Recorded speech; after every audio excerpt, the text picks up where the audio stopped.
The phrase stir the pot refers to intentionally causing trouble or controversy in a situation.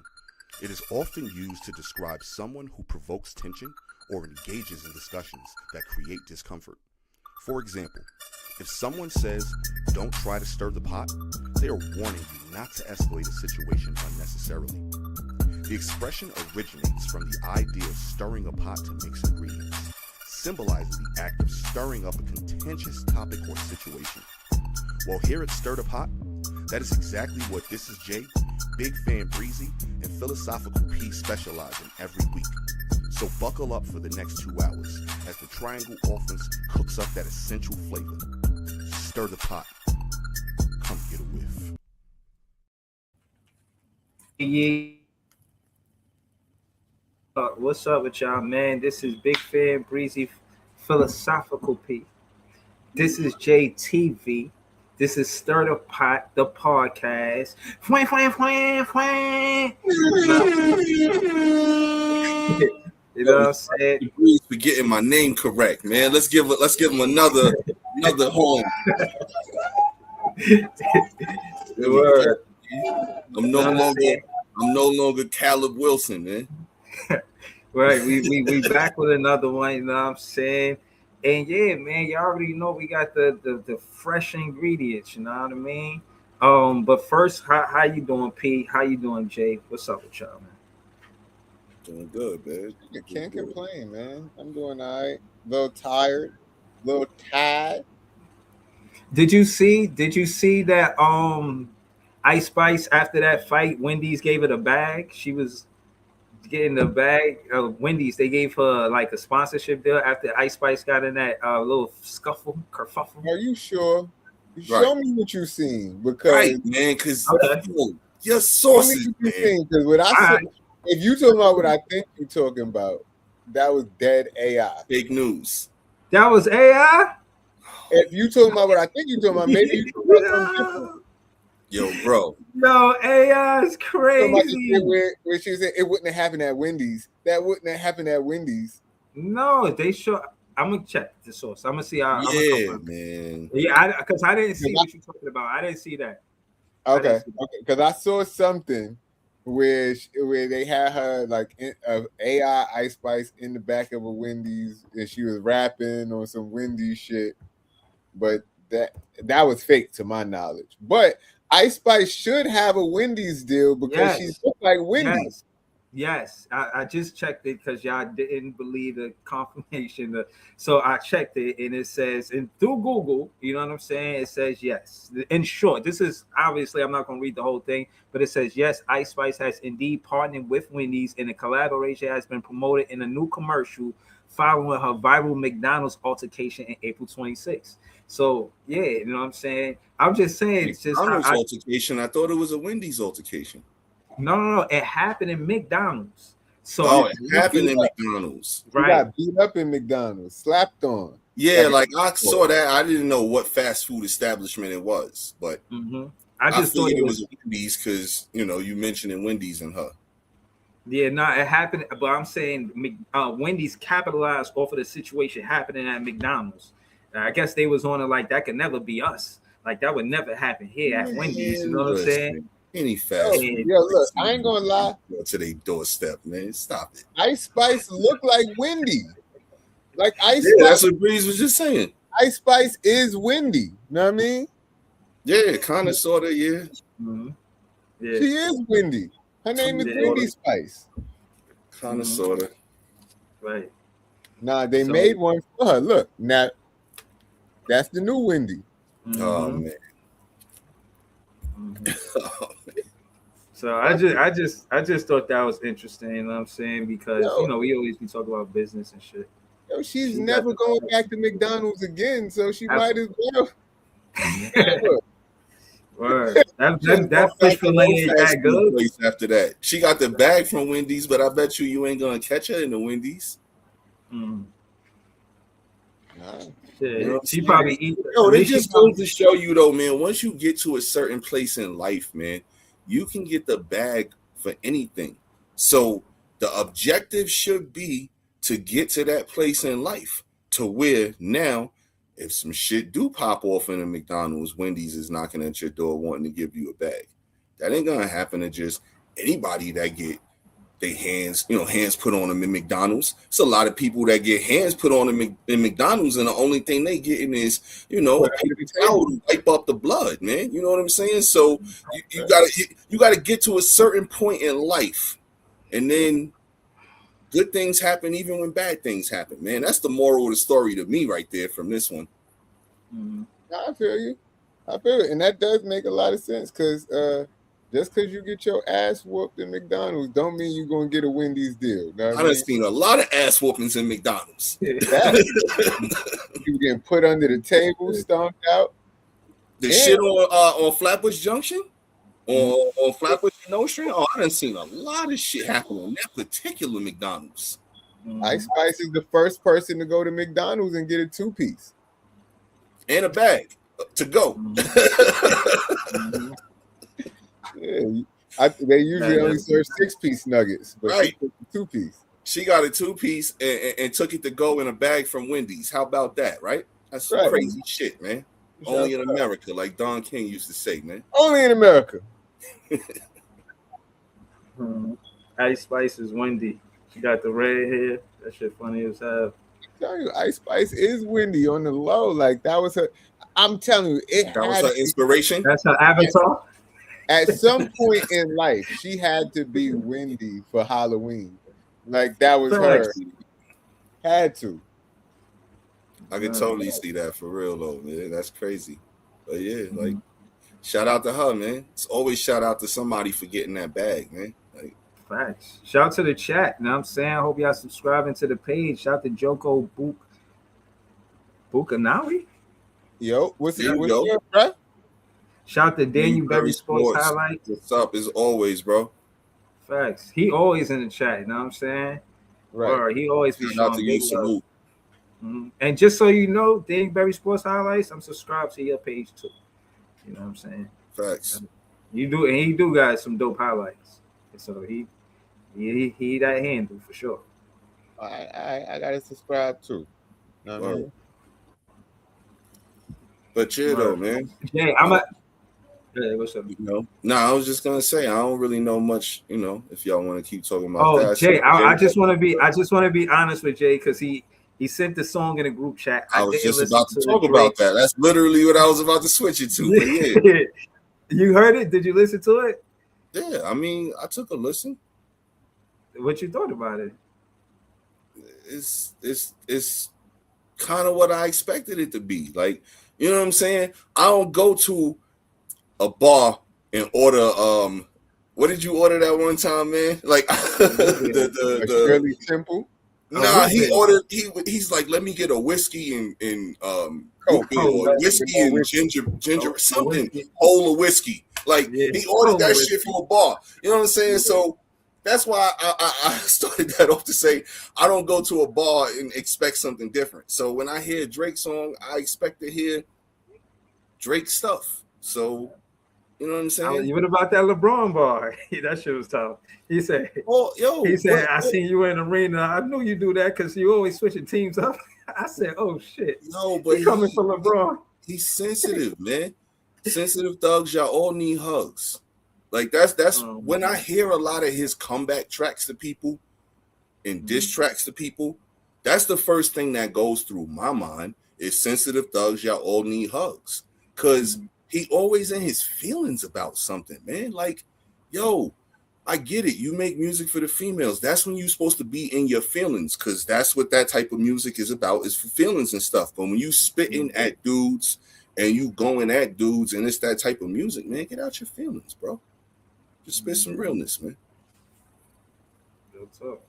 So I take it y'all didn't fuck with it. I don't really fuck with him, so again, it's kind of hard for me to fuck with much he make. Okay. Like, you know what I'm saying? Like, I'm not gonna go to the UFC fight expecting tennis. Okay. So I fucked with it. I fucked with it. I think, I feel like it was typical Drake. but he had some bars in there. I like that. It's 2 years old though. I would have put some bills on your face, but y'all ducking Drake, like whatever he said. I like that. I like the That wasn't tough. What you mean? Put some bills on your face. What? What nigga, was that? Ducks have bills on their face and Drake's okay. are ducks. That was fire. Okay, I didn't hear the song. Let me hear the book. How did it go? I don't want to underrate the bar. That was tough. And then what else was tough? He said a lot of good shit in that shit. The shit was suitable. And then the whole shit about the tie and funeral, that shit was hard. The shit he said about Joe Button, that was funny. But you know, like again, that's a bar that Drake could come out with, and it'd be a tough bar because it's plausible for him to, you know, pull off something like that. And you know, Joe Button is Joe Button. You know, we was just talking emotional. We talking extra emotional now. You know, when it comes. So yeah, you know. Yeah, yo, shit had me in knots. And then he threw a J. Cole shot in there, talk about that married. I could have sat this out like the married rapper, but I'm tired of my evil ways. And I fucked with that because Drake and J. Cole got a song called Evil Ways. So he's talking about the married rapper, but I'm tied to the evil ways. I like the bars in that shit. Yo, but it took him 2 years to come out with this shit. He was up at 1 a.m. in Albany. Know what I mean? That's what happens. That's what he does. 2 years. like it's what I'm saying. Like I know women who hold grudges for least amount of time than this, man. You know what I'm saying? Like this dude is holding on grudges like a scorned lover, man. That's what rappers do. Nah, not all of them, man. Yes, they do. Let's call it what it is, bro. Kendrick Lamar put belt the ass, even if you ain't like it, just the impact for impact off of the battle. Kendrick Lamar put belt the ass to Drake. Mm-hmm. There's no way he could come back, start rapping, and not mention Kendrick. It's the elephant in the room. How you gonna have a whole project and not mention him? The whole shot at Joe Button, I don't know why he did that. You know what I'm saying? But probably because he said him something going to saying something. He said, I could pull up the lyrics, but I don't want to. But he said something about he was scorned face. Why you don't want to? You said scorn love shit, man. Face. Scorn love shit. He bought one of his bubble ting. What he said? Yeah, bubble tings. The bubble tings through my double gates. Yeah. And you done heard about what happened up at Lover's Lake, and you was sleepwalking in another state. Sleepwalking naked in. Yeah, because he got a lake behind his crib called Lover's Lake. See? Okay. Don't you wish you had a lake behind your crib called Lover's Lake? I mean, you could bring him to Lover's Lake. Him? I don't want to bring no man to the lake called Lover's Lake. No, he said one of his bubble tings. Like he was. You know, Joe Button known for having thick girls. So he said one of your bubble tings through the double gates, and you heard about what happened at Lover's Lake. Oh, okay. Meanwhile, you was having stomach aches, sleepwalking in another state or some shit like that. And Braun caught his shots because, you know, there was film with Braun rapping Not Like Us that had came out, you know, a year and a half ago, however long ago that shit was. He was at the pop out. He was at the pop out with them guys. And he was like a ballerina at the arena. Yeah. So he made his whole career off of switching teams up. So he you know, he got offended. You know, he got offended, man. Man, LeBron did make a career out of switching teams up. He did, but he's a basketball player, yo. This is what I'm saying. Like, it's scorn lover shit. Like, he a basketball player. It ain't even like he Chris Webber and he made the beat for Kendrick or something like that, and then a basketball player getting thrown into the shots. Yo, I can't let that happen because this nigga, what's this nigga? LeBron was at every Carabana in every Canadian festival with Drake for like 6 years straight. And then soon as Kendrick out here putting belt to ass, he's on stage dancing around talking about Not Like Us. Yes, you gonna it was the dopest song out right now. So he basically, because he was at events with Drake, he can't like a song. Yes, that's crazy. That's crazy. Yo, Drake know where the bodies is buried. You know what I mean? And we're not doing that. You don't see. Go back and find footage of Steph Curry dancing to Not Like Us. You can't. I don't care for shit like that. I seen Steph Curry actually turn the song off. Like, all right, but this is what I'm saying. Like to me, they basketball players, and I'm always in the firm belief of I care way more about what an athlete does in between the lines than I do in their personal life. So you caring. No, it's about him caring. But this is what I'm saying. So it's a lot of grown men that feel just like I do, where they don't care about what a person listen to or what they wear or all of that stuff, because that's their personal life. So the fact that like this dude is who he is and he cares that much about. I'm gonna tell you something real. If a nigga come out with a song dissing me, saying some whole nother wild shit, and I see you boogieing on the stage with the nigga, I got bars for you too. Know what I mean? I'm like, different, I'm not your Hollywood friend. You know what I'm saying? Because come on, these dudes wasn't probably real friends, man. They was Hollywood friends. This nigga got LeBron tattooed on him, I think. Hey, yo, he might have a 23 tattoo on him somewhere. Yo, God, he do. What I'm saying about questionable suspect, consistent and repetitive behavior? Yeah, seriously, he got a tattoo of LeBron's high school jersey. LeBron's high school jersey. Yeah, his high school jersey. He had to go get that covered now. Iceman. Yeah, like some Spawn Lover shit. Like for real. Get that covered. And that's exactly why his name is Iceman. That's why the album is Iceman, because he's ice cold now. Everybody, he's scorned, man. He's a scorn. Yo, nah, man. He used to be a certified lover boy. Now he should have named this album Scorn Lover Boy, man. That's what he should have named it, man. Listen, I'm here for it. I listened to that song like a good 7 times this morning. I ain't gonna lie. I had that shit on back to back. I didn't hear it, so I wasn't hyped. Like certain stuff you send me, this dude right away. Yeah, you gotta talk to the internet company, man. Oh yeah, yo, seriously, y'all making me look bad. You know what I'm saying? I'm paying way too damn much money. You understand? For y'all to have my shit freezing, especially in the middle of me saying something. But again. Right. Jay, when you send me one of your songs, I listen to it immediately.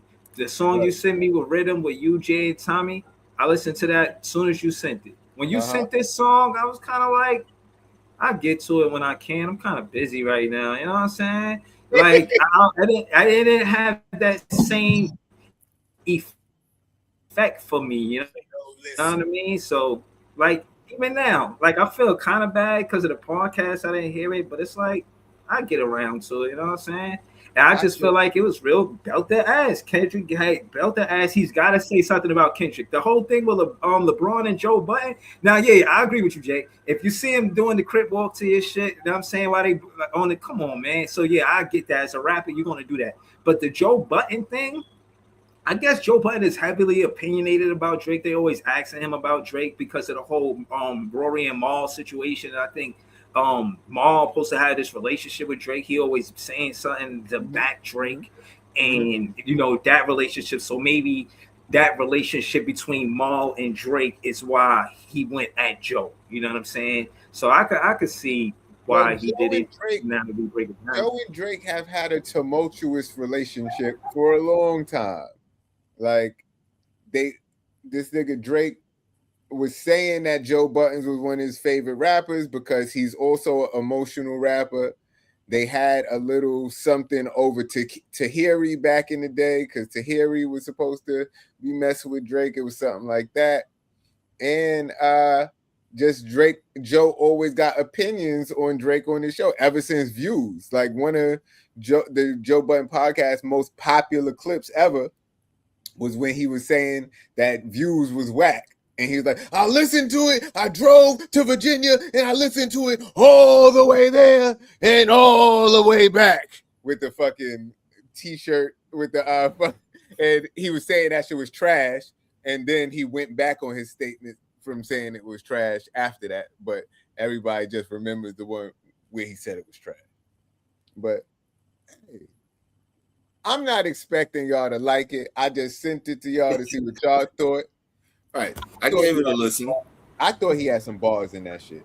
Yeah, it was a couple of like like even if I didn't know who he was talking about, I thought the lines were fire.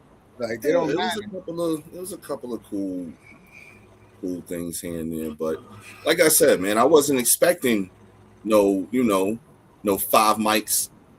Old school source type shit. I wasn't expecting that at all. I was expecting pretty much what I got, man. So yeah. Okay. Okay. Well. Shout out to Scott in the chat. See, this is the stuff that I don't be wanting to let slide. You know what I'm saying? This the type of shit in the chat that'll get you up out of here. Yo, chat, handle that. Handle that, chat. You know what I'm saying? Handle that. I ain't even gotta do nothing. Handle that, chat. Y'all already know what to do, you know? Yo, listen. I think that might be a good segue to your topic you was talking about. This Chud dude. You know what I mean? Chud, he done got in some bullshit doing shit like that, man. Exactly. Playing around. See, and then I remember, because I watched the playbacks. I remember Jay, he was saying something like, see, I don't be throwing nothing like that in the pot because this, that, and third, blah, say blah. And real talk, bro, like it's just stuff that's spicy, I guess, for lack of better words. You know what I'm saying? That I'm throwing in the pot just for awareness. Because I feel like with him, what he did was he tried to incite a rage war. And I just want people to be aware of that shit. You know what I mean? I thought like he's trying to incite a riot or some wild shit, a race war. Because these people are uneducated and they have nothing else to do with their time but be ignorant. Like, do you understand how ignorant a person has to be to go about their business day to day like a Squeech One or a Chuck Builder or anybody else that chooses to be this way? Niggas got absolutely no life. No better morals or values. They weren't raised correctly. It's their parents' fault, first and foremost, and probably their parents' fault even before them. So it is what it is, man. And I hope they burn in hell. Yeah. So that's all it is. It's just about awareness for me, you know what I'm saying? And at the end of the day, I think that the content creators on YouTube, they did a good job. They did a good job covering what he was doing day to day, seeing all of the stuff that he was doing. And they had one situation where a cop came to him like, yo, you the one starting this stuff. Like, you're instigating. Like, you're calling the cops to get this guy in trouble, but you're the one causing the problem. Like, you cannot do that. And for me, that was very interesting to see and to hear a cop tell him like, yo, bro, you're not supposed to be doing this, bro.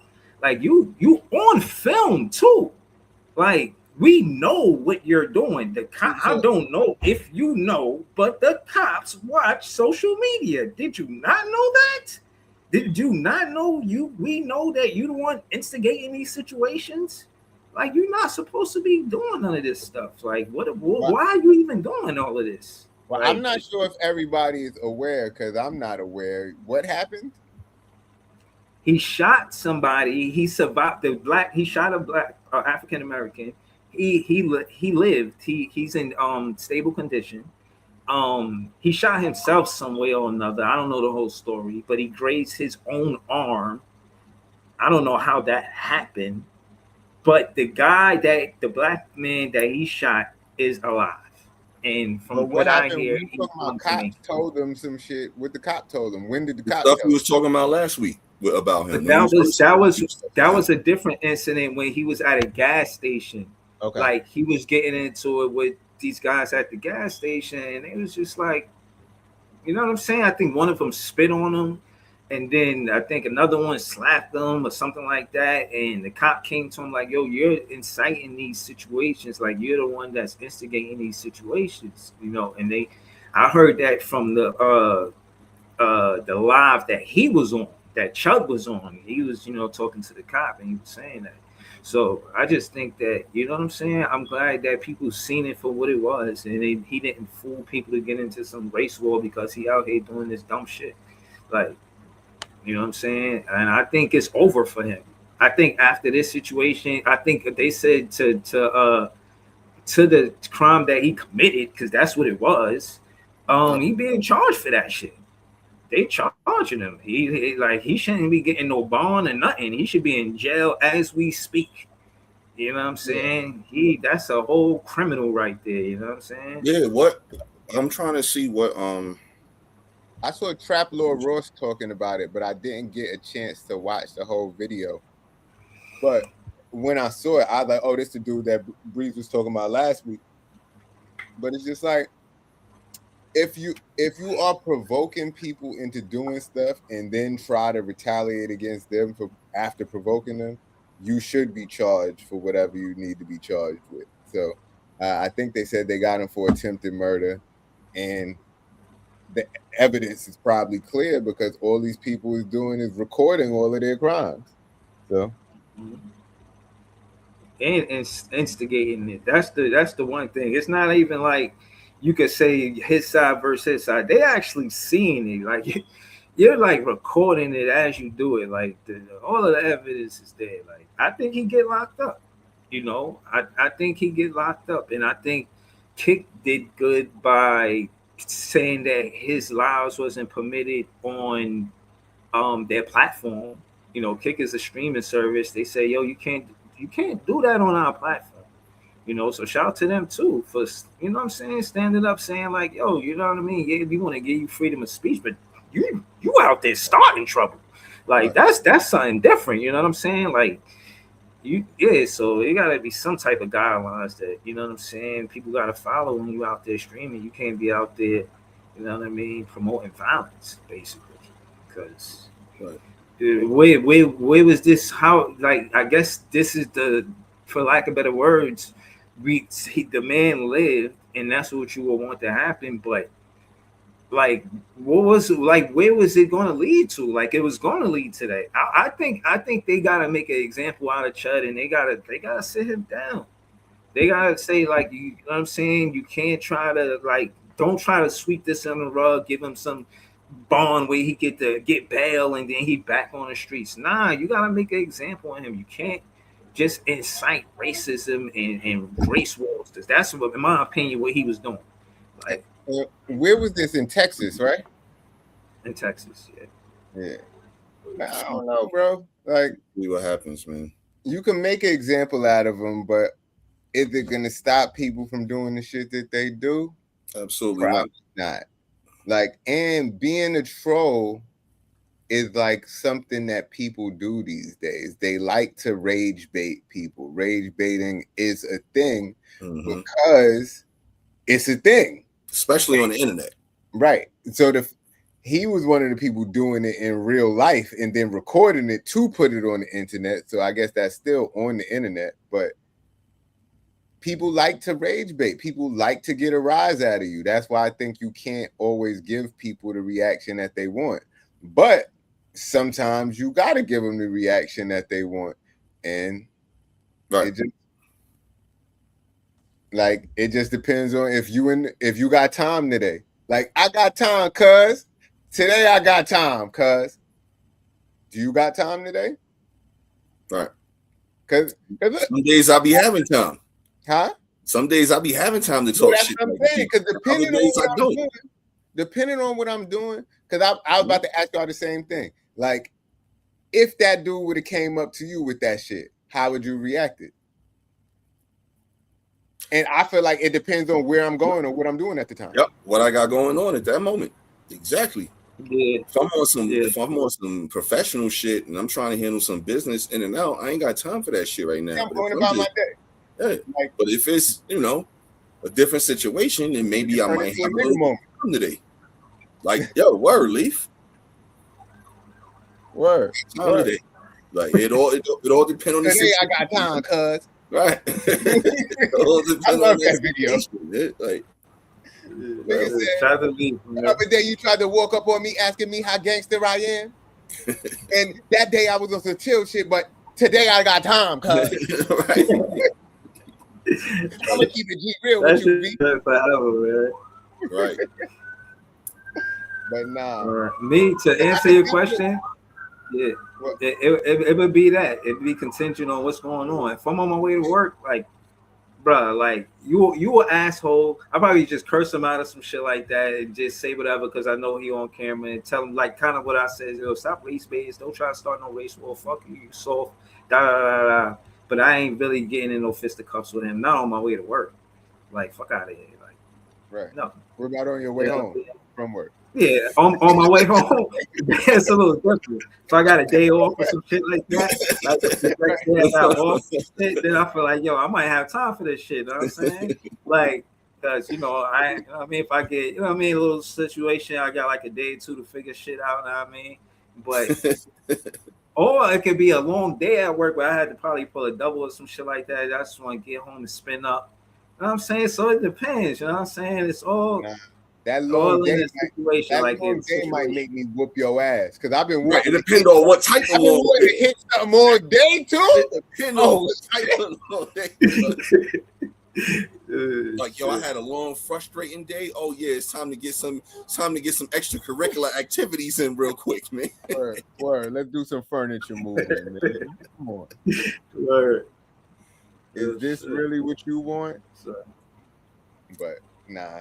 I just think we should not let people like that get us out our comfort zone because that's what they want. And when and I just say that all the time, when the reaction that somebody wants from you, you can't just give them the reaction. But I understand we is human. Right. You're human at the end of the day. And if somebody say the wrong shit to you at the wrong time, it's lights out. It all depends on where your mind frame is right then at that moment too. That's a big thing. If life is good, you might tend to let it slide a little bit more. But if you having one of them days and things is just, if you feel like life may be beating you up, and then this person comes along at that time, it's time to reciprocate and give that back to life, what they've been giving to you. You know what I'm saying? If I had like an epiphany that day or you know what I'm saying, or something like that, I seen Jesus footprints in the sand or some shit. I don't know, you know what I mean? You know what I mean? Then I might not want to fight or no shit like that. You know what I'm saying? Wow, man. You wow. That's what you see on a random Thursday. Jesus footprints in the Fuck sand. you be hanging out at, man. Nah, but yeah, if I was just in a clear mind state, I would know that this man is a distraction. He's a distraction. Obviously, he's trying to distract me off of my path.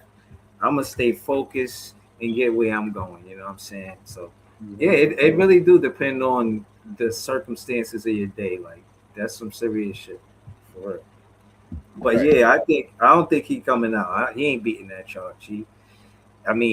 Everybody seen what you did, know what you did, so. And then the guy, he's alive, and I don't know where he got hit at or nothing like that. I just know that he's alive. So you think he's not gonna get no bail or nothing? Nah, he's a danger to society. He's a menace to society, bro. He's a menace to society. That's a menace to society. Chud, he should be Chud the builder, Chud the menace to society. I mean, that's definitely an attempt murder charge. You shooting at somebody with, previous kind of hate behind it. They might even try to catch him for a hate crime. You know what I'm saying? So, but it's Texas, but then again, it is Texas. But it's Texas, though. Right. So, you never know.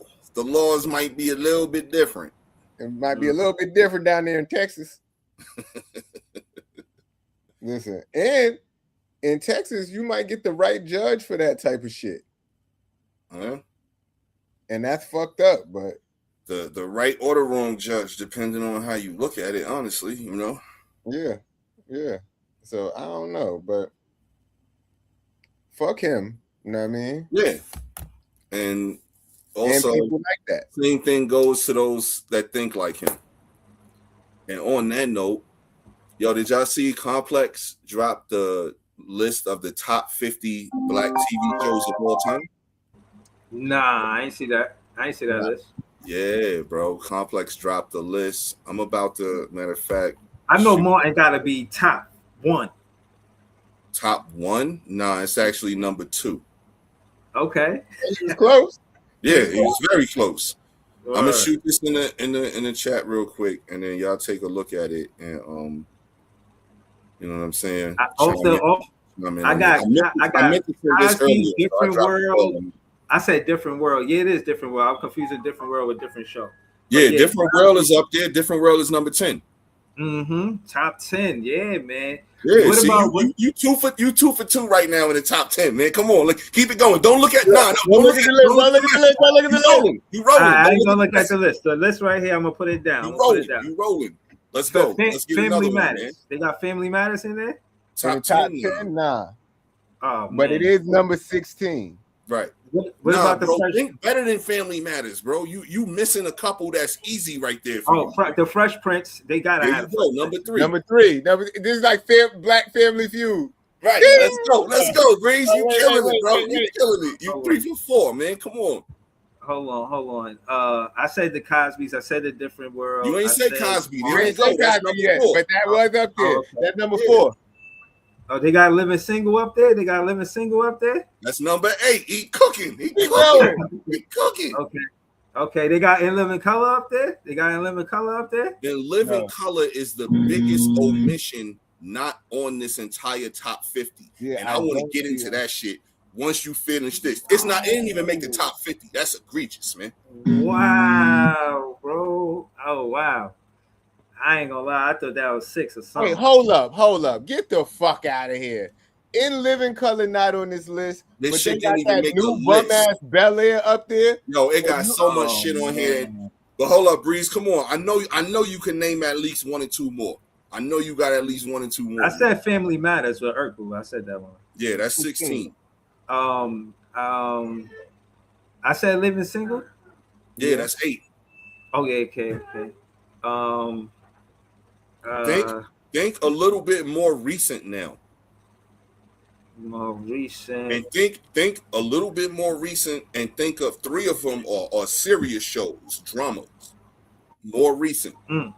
Drama. So look, out of the top 10, the top 10, you got Martin, Fresh Prince, Cosby Show, Living Single, and A Different World. So you got 5. Different World. Right. You got 5 out of the top 10. But like he said, Jamie Foxx. Nah, bro, serious shows, man, dramas, and more recent, and more recent, 2000 shit, not nothing from the 90s. I'm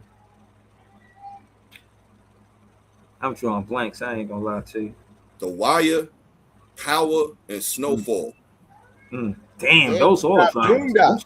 But yeah, Boondocks is up there for animated, and Everybody Hates Chris was the last comedy. Everybody hates Chris. But yeah, The Wire was number 1, bro. Like The Wire to me is the greatest television show of all time. That and The Sopranos. Like you could go whichever one you want on any given day. So I ain't mad at The Wire being 1, man. Yo, shout to NATO. NATO, he got me the CD. He got me all of the series. For you already know how I used to go back then. NATO hooked me up.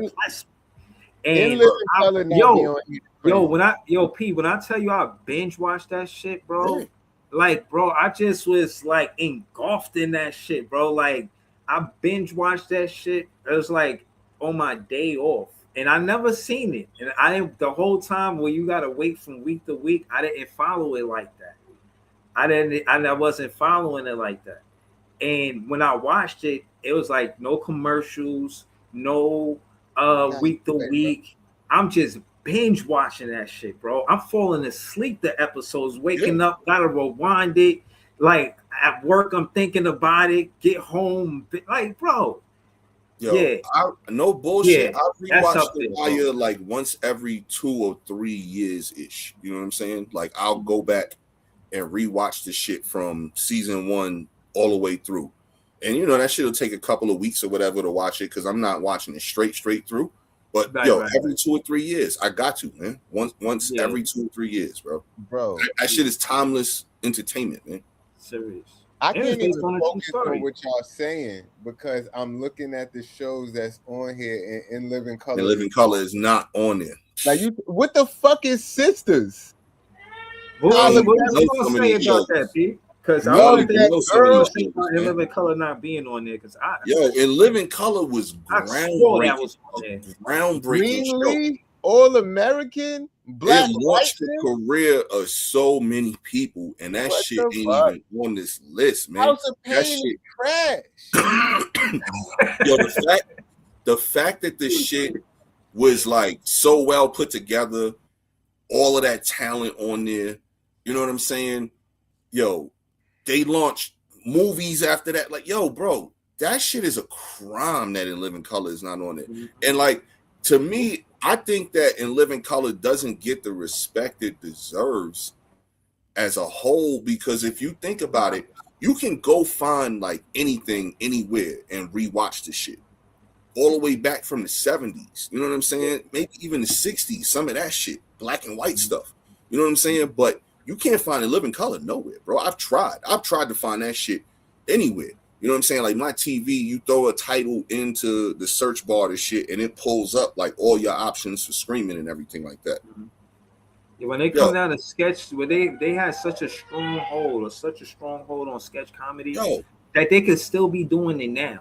Like, and to your point, all of the careers that it launched, it's ridiculous. Even J-Lo, when we talk about a fly girl going to a prime movie star, that's incredible.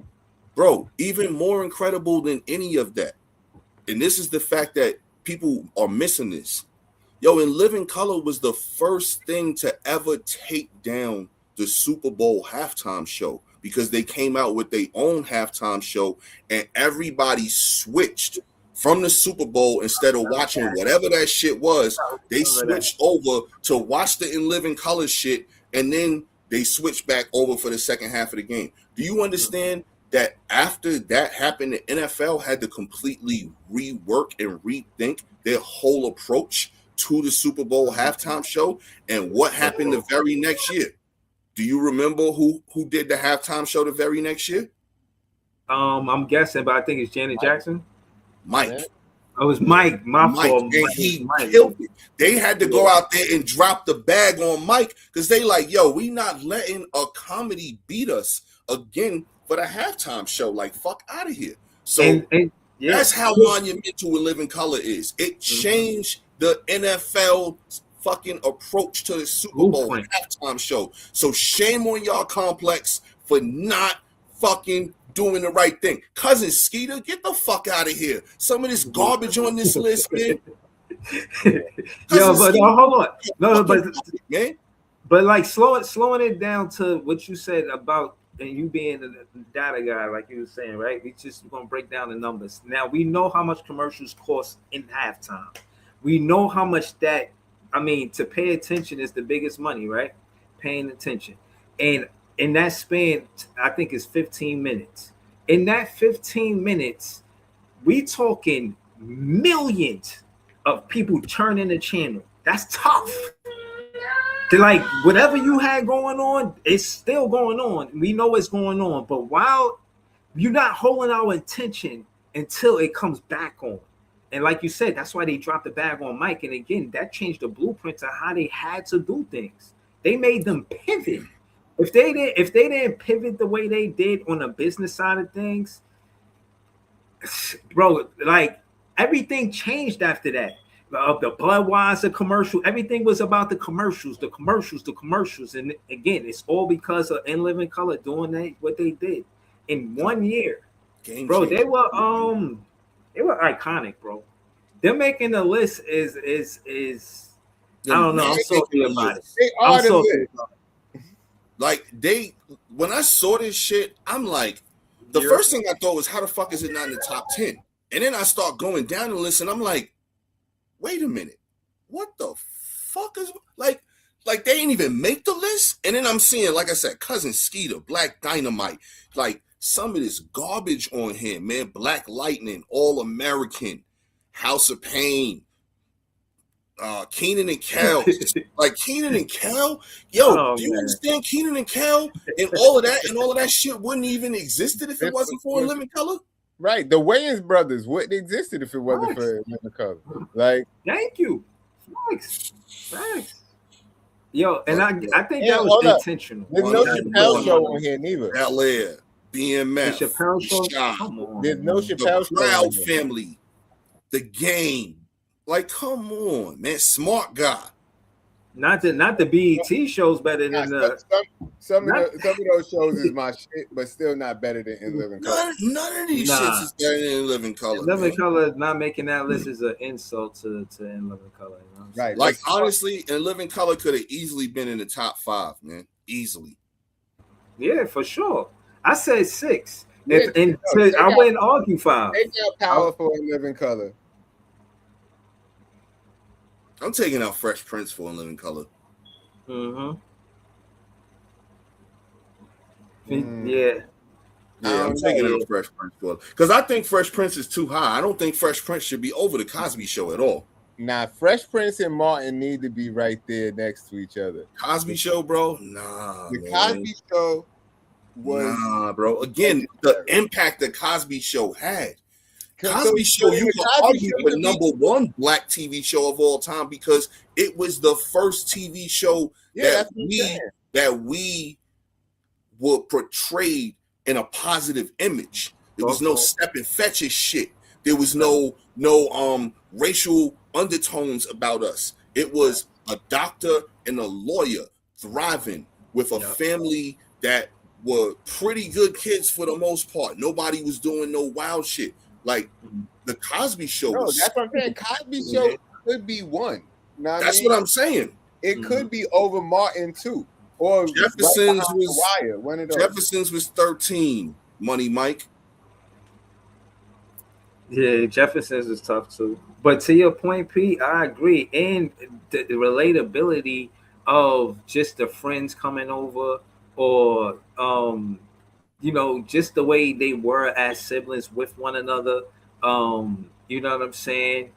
And I'm not gonna lie, they got Static Shock up here, but no Chappelle Show and no In Living Color. Chappelle Show neither. That was crazy too. Like that's another one that should have easily been top 20 to me.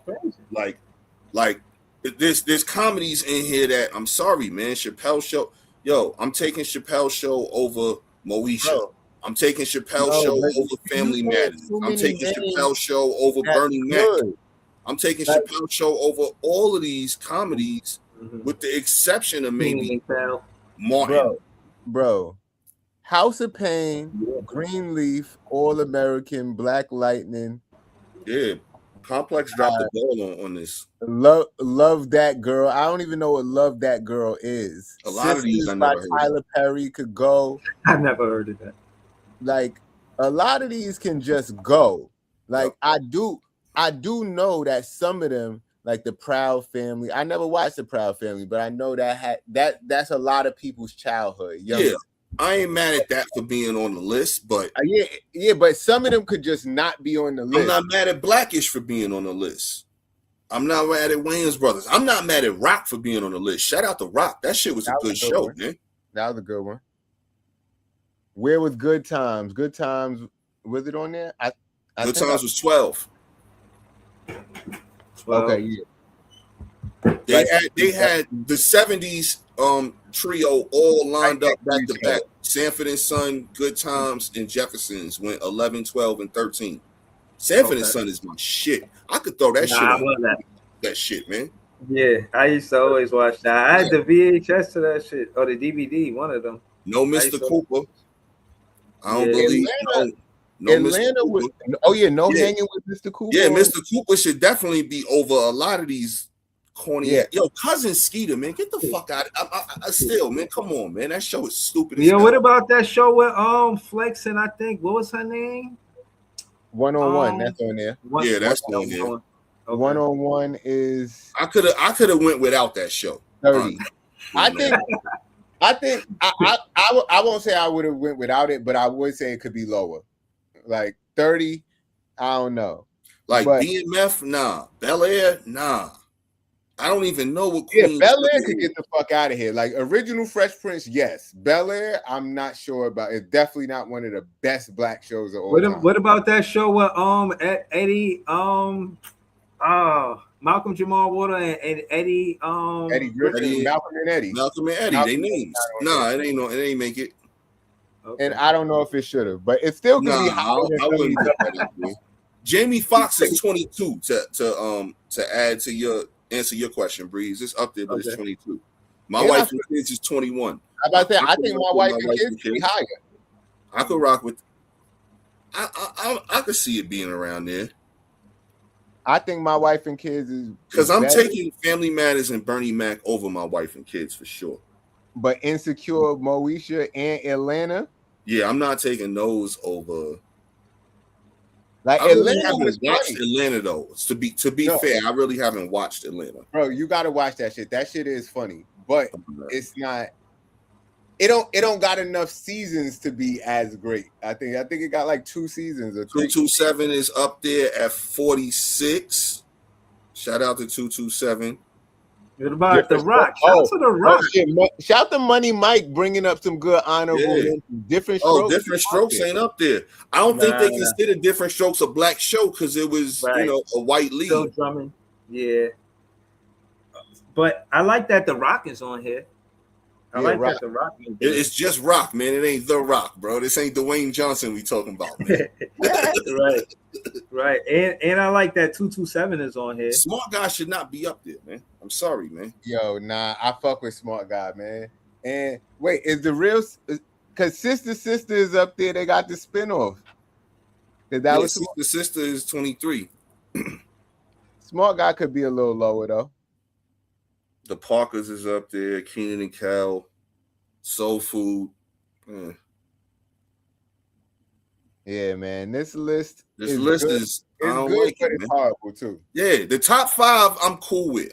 I could argue Power could possibly not be in the top 5, but I would never put Power in my top 5. I would put like I said, I will put In Living Color in my top 5. See, look, Cam said Smart Guy is a classic. I fuck with Smart Guy. I thought that was a good show. Especially it's some of them shows used to come after school. That shit is on. You watching Smart Guy. You watching Moesha. You watching even half and half and 1-on-1. Know what I mean? But some of that shit I could have done without, man. Like the Wire Martin Cosby Show, like that shit is can't miss TV, man. Like when it was on, that shit was can't miss TV. For sure. What about Luke Cage? Y'all mad Luke Cage ain't on there? Yeah. No. I don't really think it. I mean, it's a black superhero, but it's part of a bigger. I'd rather Static Shock than Luke Cage. Static Shock is up there, but Static Shock over In Living Color in the Chappelle Show is insane. Yeah, it's a lot of these shows that like they know when in hell they should be up there over those shows. Man. I think Wayans Brothers is a little low. Low? Yeah. I might say a little high. I don't think the Wayans Brothers was that great. But I think 227 is a little low. I could give you that. That's really it that I think that's too low. Nigga said Wayne Head. I forgot about Wayne Head. Mm-hmm. Wayne Head was like the Black Bobby's World. Yeah. Sure. Yeah. Don't tell. True. I ain't mad at 6 through 10 at all. Y'all think the Browns is a stretch? The Clevelands? Yeah, nah. I wasn't really. I know that's your shit, bro. It's cool, but yeah. I never really fuck with Cleveland show. Yeah, that's it. Like I like Family. Like Boondocks being the top animated black show is right on point, man. Like that's perfect. Facts. No, that's facts. That's facts. I would never debate that. That's perfect. But I don't know. And it's right outside the top 5. Yeah. Hey, that's perfect right there. Like I said, I could move Fresh Prince down for sure. Mhm. I For don't the know who I Boondocks? would move out that top 10 to accommodate them though. I might move Snowfall out the top 10, honestly. Woo! Oh no! I might have to, man, just to accommodate. Because if we moving in Living Color in the top 10, something got to come out. Snowfall So was fire. But see, the I think Snowfall, the it was Snowfall telling got it. to come out, man. I think the Snowfall got to go to 11, man. But now, I mean, Man, get Power out of here. Nah, Snowfall is better than Power. you bugging. yeah. But no, but the Snowfall tells a true story and how the epidemic happened, the crack epidemic happened, and you know it follows along the lines of a true story. Power is more of an entertainment thing, more of hypothetical. It wasn't coming from a true source, and I think that's why I give the nod to Snowfall over, you know what I'm saying, Man, Power.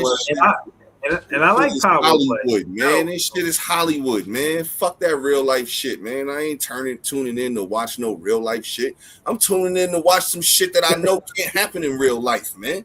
The fuck I want to be entertained for, man. Nah. Yeah, but again, there was a lot of speculation. I thought John Singleton did a good job with Snowfall. No, Snowfall That's is what I was about to. It's a great show. Snowfall has been the closest thing. But the Wire, though. Nah, there's nothing like The Wire, man. There'll never be nothing. They really tried that shit in The Wire, where I think on one part of it. No, but it's based on a true story. Remember the part in The Wire where they like said this part of town? Yeah, a lot of it is based on a true story. The lead dude was the detective. Story. I didn't know if The Wire didn't happen, I wouldn't have known that. So they be informative, like they don't dude, just be drama and action, they be informative. So do you know that the lead dude was the head detective on that real case? No. Okay. No. But I can believe it. Let me drop some more knowledge on you then. You know the Reverend dude who appeared in several episodes, the bald-headed dude who talked a lot of shit? Vaguely I remember, but yeah, I know what you're talking about. He was the dude that the show, he was the criminal. He was like the Avon Barksdale character. Yeah, in real life. In the show was real people. Yeah. Like a lot of the not the main characters, but that people roles in there. So you know Jay Landsman, right? The big dude, the big fat dude, the sergeant of the homicide unit. Okay. He's a real cop, and that's his real name, Jay Landsman. Like they just, here, you a real cop. We just gonna throw you straight into the role. Just play yourself. So that whole role is just him. Mm-hmm. And I think that's one of the funnier dudes on the show. Mm-hmm. I think that's interesting. The authenticism. You can't listen. You can never beat authenticism, man. The authenticism is like the main. If that's the main ingredient of it. And I heard. You know what else I heard was one of those movies too. Training Day, and they had to legally name it Training Day because, if you named the name of the precinct like they intended to, the police that precinct said they're gonna sue.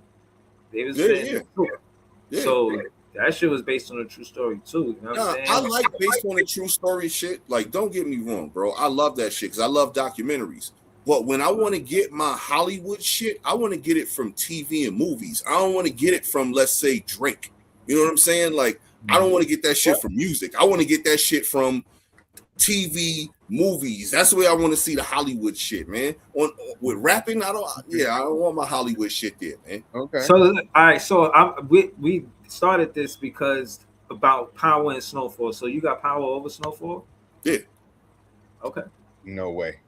But the Complex do, but no way. The reason I do is because not only is it a show, but they created characters that are so big that they've taken this shit now. I think they about to go on their like 5th show. Just from these fucking characters from this one show. Think about how crazy that is. That I could make characters off of one thing and build a whole shit and basically now have 5 fucking shows from one show.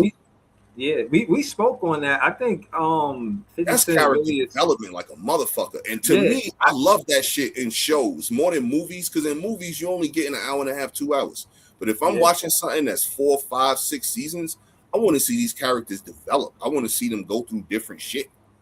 Yeah, yeah. I seen a clip with 50 Cent earlier today, and he was talking about the difference between movies and a series. He said with a series you just need talent, and with a movie you need a star.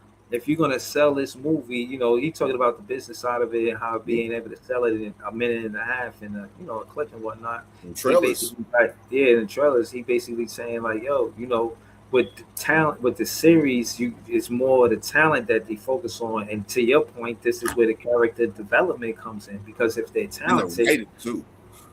you could buy into their characters, and the background characters become main characters. Like, that shit is fire. If you know you got the right writers. If you got the right writers, that shit is gonna come out well. It's gonna come out well.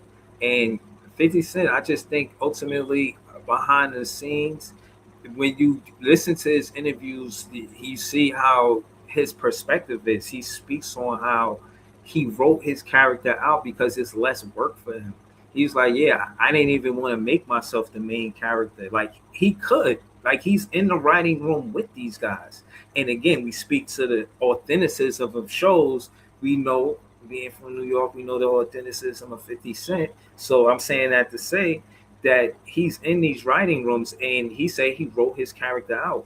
But that being said, his character, even with being written out and not being the main guy, he still had one of these prequels. You know what I'm saying? As not being the main character, but And that now shit was the becoming the best. main character. That shit was the best show of all of them. And I think that the way how Complex is looking at it, and I could be wrong here, but they looking at it as a collective, and that's why they putting it there. Okay. Because it's more than a trilogy. It's like a quadrilogy. It's Like, four. It's four now, and they about to go. And they about to go to a serious. fifth one. So It's serious. that's what I'm saying. Like, that, to me, that's impactful, man. Because I think not only did they rank these shits in Our Hope, but then again, where's the omission from In Living Color? Like, why is that here? But I think Impact has something to do with this shit too. Mm-hmm. So New York Undercover, definitely I would put up there too, man. Like, I remember that. Yeah. I don't know why that didn't make it. Maybe because it was only JC. What? And maybe they didn't consider it a black show because it was Yeah, only New York Undercover. Excuse me. He was a black lead. I would feel like both of them was main characters. No, but this is what I'm saying. Maybe that's why they omitted that. Like, I don't know. Maybe we need to see what their criteria was here with this shit. Because they had a delegation, you know what I'm saying? Because, like, a lot of people would automatically think New York Undercover is, you know what I'm saying, a black show because of, how it was, everything like that. Man. Shout out to Money Mike. Authenticism. I'm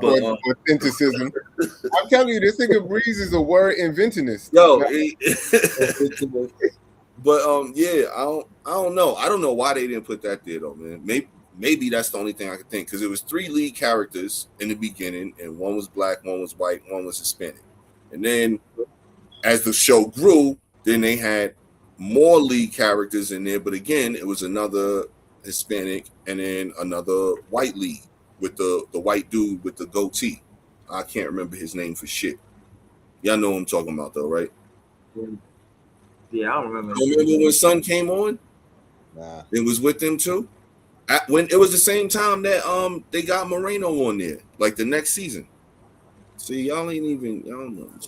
Yeah. New York Undercover was the shit, man. I don't know how y'all don't remember this, man.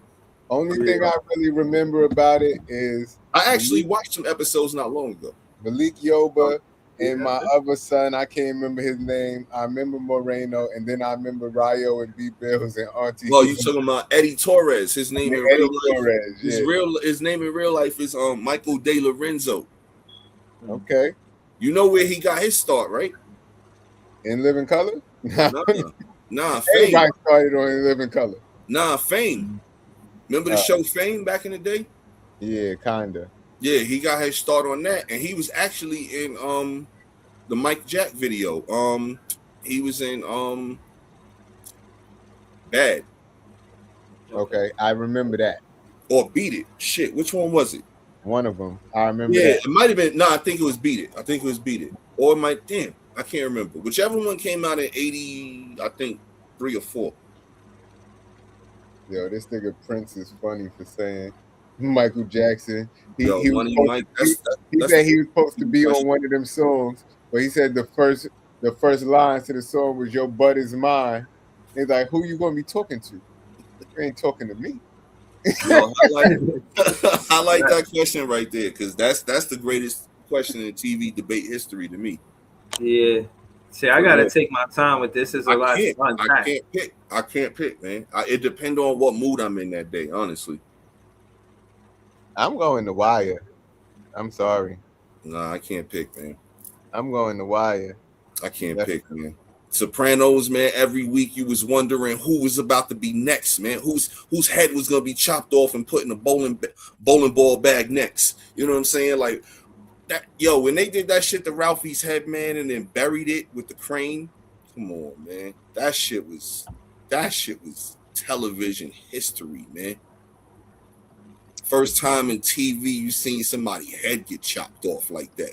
Man, Sopranos was great, but that last episode, I hate it still to this day. Get over it. I hate that. You sound like Drake right now towards the Sopranos creators, man. Well, you make a diss track. Let me. I'm about to make a diss track then because I hate that last episode. That shit was the worst way to end the show in history, and I be trying to cope with it just to be like maybe they just trying to say when you get shot, that's what happens. Everything goes blank. It just it's over. You get but create your own interpretation. Fuck. See, that's what I don't like. Fuck all that own interpretation shit. That shit is that. If that's what they meant by that, that shit was horrible. But if you saying that's how a gangster goes out, you get shot, goes black, it's over. I get that because that's kind of what happens. But at the end of the day, life goes on and other people's lives go on. So you need to conclude this shit. I feel like you built us up for what 8 seasons. Nah, it was only 6. To fucking to do that in the last episode and have Meadow parking for 20 minutes and then do that. Get the fuck out of here. That shit, yo. Yo, he's still mad about that shit from 20. What was that? 20 I years wanted ago? to break my TV that night. We was all sitting there watching that shit. I remember. We was pissed. But as time went on and I've rewatched the show, that again, that's another show I can rewatch once every 2 or 3 years because it's just that fucking good, man.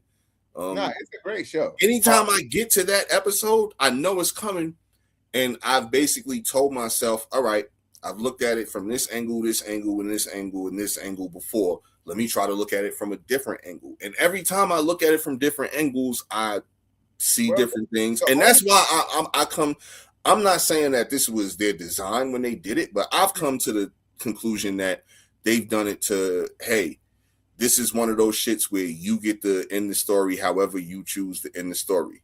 No, what I came to from watching it, writing down the angles, the stupid bitch Rhiannon is the one who set that whole shit up. Know what I mean? This dumbass nigga Anthony let her in the crib. There's no reason a hot girl wants to be with your stupid ass while you about to commit suicide and fucking now you got her in the crib listening to where y'all going to dinner at. It's your fault, you fucking idiot. I ain't mad at that theory at all. But that is the theory. Bro, she heard where they was going to dinner. Why was she even there? He was trying to get friendly with her, man, you know. And bro, yeah. But no, that definitely, you know, I've definitely thought about that before. Had me tight. I've thought about a lot of angles, bro, but it's hey man, it's a great show, man. it's got some of the best episodes that I've ever seen, like, put out there. Like, bro, some of those episodes are like a little movie within itself. Like, that's how good those shits are. Pine Barrens, that might be my favorite TV episode of any show ever, bro. Like, that episode is great, Like man. the one where they get caught in the woods and Yeah. they just walking around trying to get out the woods. Yeah. Yo, he said, yo, the guy was a mercenary over in the army over in Switzerland and whatever they was from. He was like, yeah. He said he killed like 16 people. He was some type of what the hell did he call him? He called him something, and he was like, yeah, I don't know, man. But he said he was an interior decorator and he killed 16 people. He was like, really? His house looked like shit. Like, but he wasn't an interior decorator. It was some other wild shit, like some high ranking like position in the Czech army or wherever they were from. And yo, that shit was hilarious. That episode, man, I can watch that episode like just right now. Throw that episode on, not watch the ones before, the ones after, and just be good with that episode. Breeze, have you ever seen that episode of The Sopranos, Pine Barrens? I don't remember that specific episode, but I do like kind of vaguely listening to y'all. But I was just thinking about shit. Which one is better? How I'm gonna answer this question? And I would say The Wire. I feel like Facts. it would. I feel like because I was thinking about the ending of The Wire, since I was talking about the end of The Sopranos, and I just felt like the ending with The Wire was kind of like it made me feel like the players changed, the game don't. Like, and I think that was a lot of the tone of the show, and you know how vicious it can be. And it, in my opinion, and to P's point about bringing up how there was a real cop that was dead, that was one of the things that I liked about it too. How their perspective was about being in the hood and just the relationship they have with the drug dealers per se. You know what I'm saying? Just how it was and how, you know what I mean? It just seemed like a real authentic, you know what I mean, show. Like I said, I watched that shit, no commercials, not week to week. I was binge watching that shit. I watched seasons in like 2 days. Like that shit was serious. So I just felt like, yeah, the ending and the characters was talented. Like what 50 was said. Like I don't ever really seen them in much after The Wire, but they will forever be known from that show. There's a bunch of them all over the place. You bugging? No, I'm not saying they not, but just like major stars. Look at Michael B. Jordan, nigga. Right. Like they all people, Idris Elba, like they all over the place, man. Wood Harris get movies forever. Right. Like, what you talking about, bro? No, I'm not the rest of them. Right. I'm talking about the rest of them in a sense where they didn't have to be the star of the show. They was talented. Like I was engulfed in the characters. And to the point about Power, I wouldn't want to see like a prequel or sequel or none of them. So that speaks to why Power is up there, or why they might get the nod, but they didn't. But I'm just saying, or why they close. But I don't know, man. Without Power, just Sopranos and The Wire, it's probably because of the ending. Because that shit is close, man. Right, it's not. I'm gonna play devil's advocate to both of y'all since y'all keep talking about the ending of Sopranos, and I'm gonna bring something up that a lot of people like to omit and act like it didn't happen with The Wire. Season 5 was not that good. It brought us conclusion, and it was we needed it, yes, but it wasn't good, like really. And that's the elephant in the room that a lot of people don't want to talk about. First of all, it was shorter than any other season out the blue, and I think that's because the writers didn't really know how to bring it to a proper close, so it was shorter. And 2, it wasn't really that good. It was season 5 when they were talking all of the journalism shit, right? Yeah, a lot of people think season 2 was the worst season. Nah, season 5 was. Season 5, I agree, but it was. I don't think it was bad. So Sopranos had one in y'all opinion, one questionable episode? Because if you think about the rest of season 6, holy shit, that shit was crazy. Yeah, they didn't go out on no whimper like The Wire did in the last season. They came out guns blazing every week again. Yo, this week, this dude getting shot down. This week, this, like, they went out with a bang, literally. And The Wire just kind of, yo, we tired. We just gonna kind of get across this finish line. Nah, I don't think what I will give The Wire is the psychiatrist element of it. Seeing the wise guy actually, yeah. I give him that. No, I ain't asking about no psychiatrist. I'm asking y'all personal feelings about season 5. Yeah, it could have been better, but I did appreciate the closure. I appreciated them. You know what I'm saying? Seeing how this, because there was a lot of anticipation. You know what I mean? And to see them close out the way they did, I would say, yeah, it could have probably been better, but yeah, I felt like the beginning of the show to the end of the show was a consistent tone, and they kept me interested with just the authenticism of it, the drama, the action, all of that stuff, and it did feel real. Like these are real stories they telling. So, season 5 was necessary because they had to bring in they talked about the politics, they talked about the gangsters, they talked about the ports. They talked about the cops. Mm-hmm. They talked about the kids in the school system, and they had to bring in how the media affects these things, and that's why they brought in all that journalism shit. That's the only shit that was kind of bad about season 5, and I think part of the reason they brought that in because they was trying to go with that journalism show that they came out with right after that.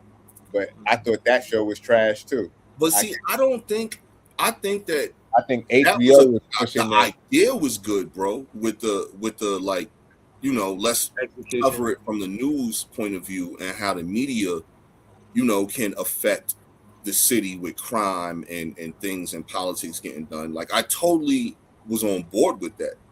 I just don't think they executed it well. Yeah, I mean, I feel what you're saying. I do. And my thing was the build up to this is just bigger than this neighborhood. That was the part that I did like, because it is. No, but bigger that's why everybody gives season 2 so much shit. If you talk to The Wire, talk about The Wire with anybody, and you ask them what their least favorite season is or what they think the worst season is, yo, 95% of people just automatically jump on season 2 like, oh my god, it was terrible. The argument that I always have is the same argument that Jay is kind of saying right now, is that season 2 was necessary to show how everything was facilitated, how everything got there, you know? So, but I also think that it was executed better than season 5. Like to me, and this is just my opinion, ranking the seasons, it goes 3, 1, 4, 2, and 5. Okay. Yeah, I don't really rank them, honestly. 3 is just different. 3 is different. 3 is like, I say this to people all the time. With Sopranos season 3 and The Wire season 3, if you want to learn how to make like the perfect season for a dramatic television show, go study those 2 seasons. Fucking masterpieces in television, man. Yeah. I respect some of this list, but in Living Color, I can't look past that. But I want to say it's a good list, but I keep running into that same hurdle right there. A Living Color not being on the list. Man, while we were talking about all of these good shows, I forgot that we was even talking about black shows because he brought up Sopranos. But fucking Breaking Bad is one of my shits. I really like Breaking Bad, and that shit, like, it took me like 3 times to start it because I think the first season of that is kind of slow. Mm-hmm. But that shit was a well-written show. Mm-hmm. Lots of plot twists. I don't know. I fucked with Breaking Bad. That was my shit. Good. But yeah, man. Yo, did y'all see that Warner and Paramount?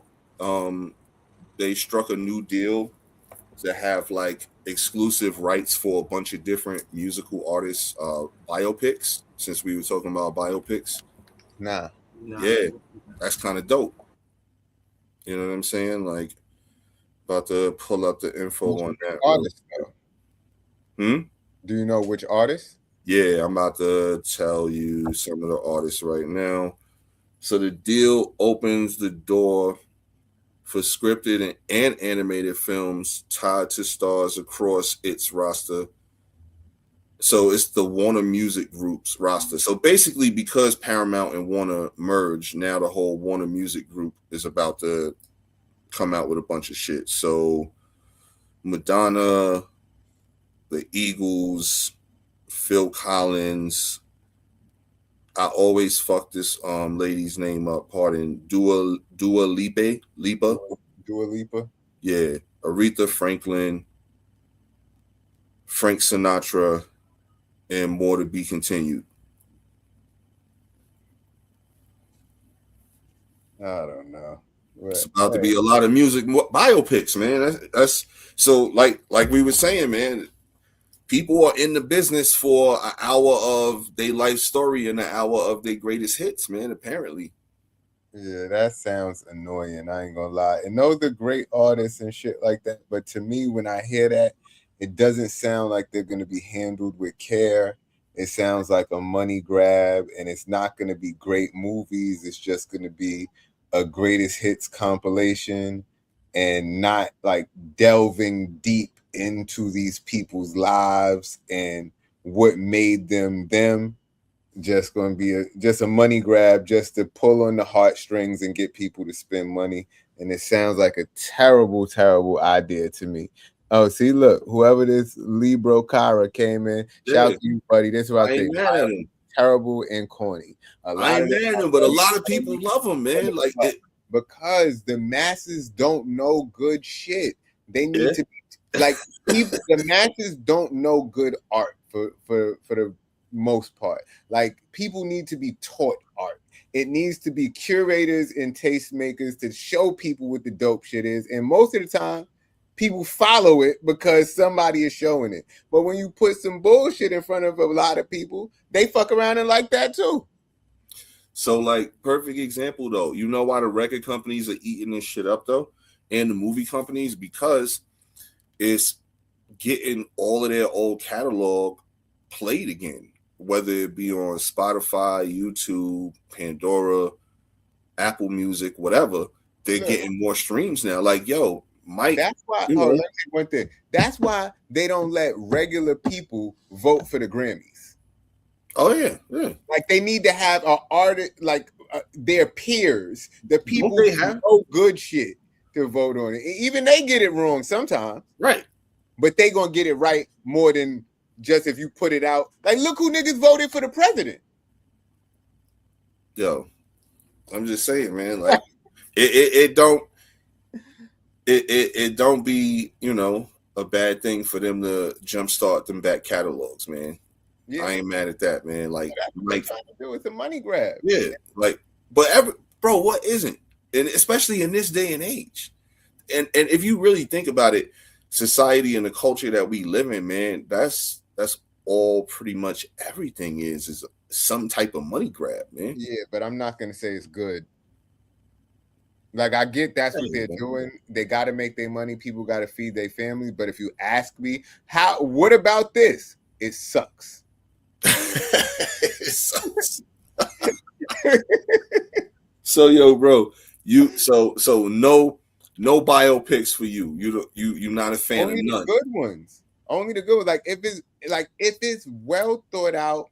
And I'm not even gonna say every biopic, like the fucking people have to agree with it, because I think a lot of times, even if the person is alive, there may be some shit that they want you to take out of it because it makes them look a certain way, but it takes away the realism. Like, all right, boom. I thought Ray was a good bio. Okay, I was about to ask you Ray. Ray was good. Right.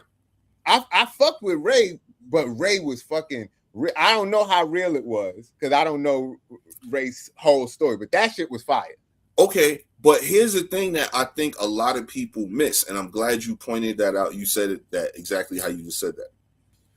Do you understand, like, everything that comes out, all the movies, all the docu-series, no matter if it comes on TV or if it comes in the theaters, is all based on a true story. Yeah, Nothing is 100% what we watch, like exactly what happened, how it happened, when it happened, where it happened. Because you have to give them, hold up, bro, let me finish. You have to give them artistic license as creators to make entertainment. But don't take out the good shit. They're gonna do that because then that's not the creators. That's now the real life people or their estates saying, yo, yeah, and Ray, they gave you the real shit. They gave you the showing you that Ray was kind of a fucked up person sometimes, but it takes a fucked up person to make this ill shit sometimes. Like it take drugs and alcohol and this. Don't take out the fucking. Don't take out the real. Like it got to be a balance between the real and the dramatized for TV or for, you know, to make a clear story. I don't think that's on the creators though, bro. I think that's on the people. I think that's on the real life people, to your point, if they are still alive or if they are not alive and whoever is in charge of their estate. Because again, they don't want to damage that reputation because let's go back to the money grab thing. Like, but that's why the money grab sucks. Yo, but that's kind of society. That's the world. That's why Drake is making a response 2 years later. It's a money grab.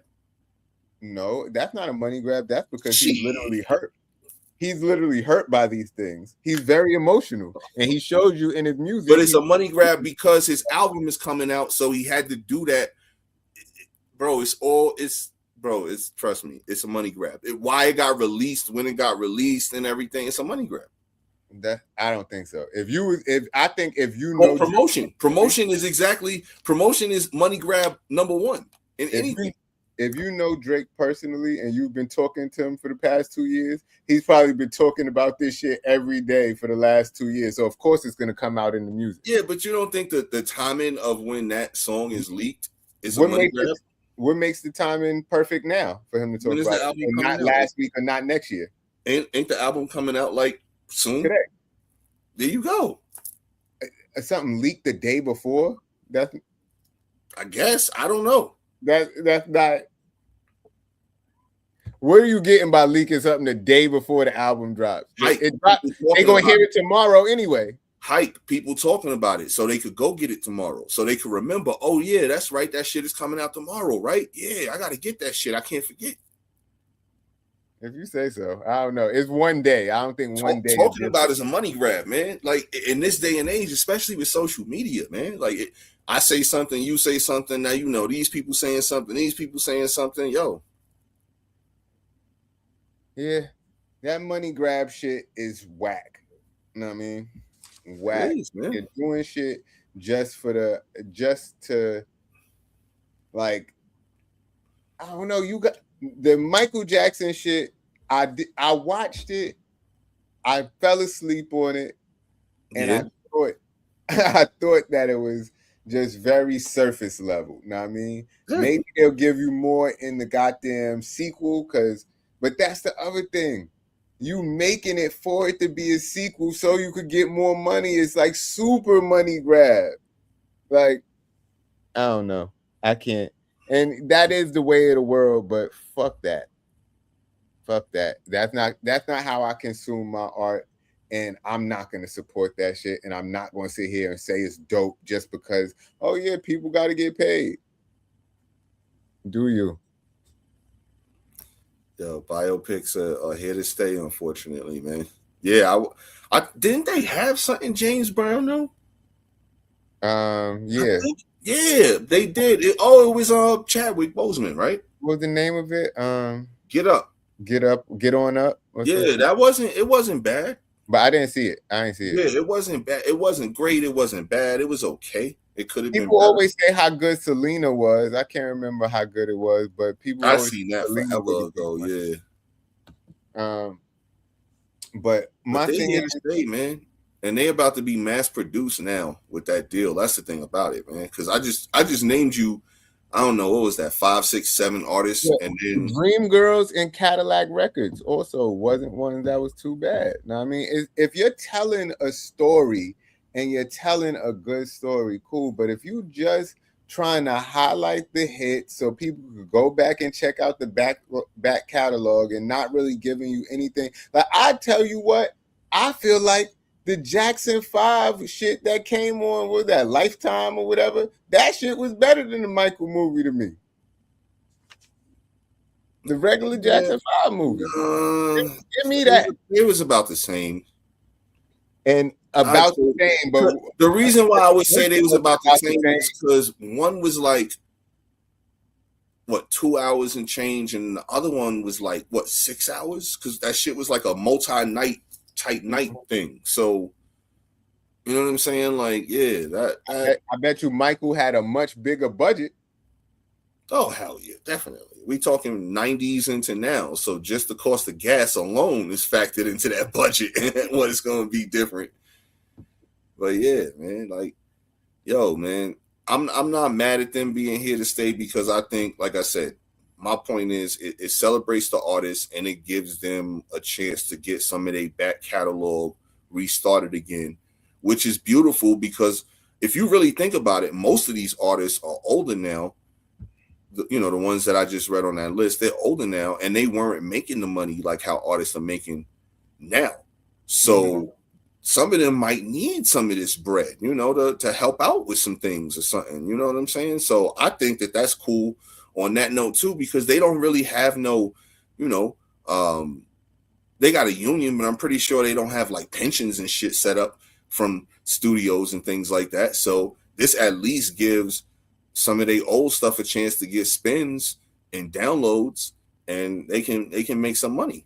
And they could also tell real stories too. Yo, they tell real stories, but they fabricate it. Like, yo, so the one thing we were mentioning BMF on, not supposed to be on that list of the top 50 a while ago. Like, one thing that I liked about BMF is when the shit came on, it said like, yo, some of this shit happened, some of this shit don't, some of this shit was made up just for TV, whatever, but a lot of this shit really did happen. Like, that's all. Like, nothing is exactly what it is. You know what I'm saying? And I think that when people are looking for that, they're like, all right, well, you need to go find a real good reality show that's really true and not scripted also, because you're never going to get that. It's always going to be fabrication because it's Hollywood. They making the moves. You know what I'm saying? They making the moves. Like if you're watching a documentary, yeah, that's cool. And they leave out all of the good shit from the documentary. They telling it from a real. That's why.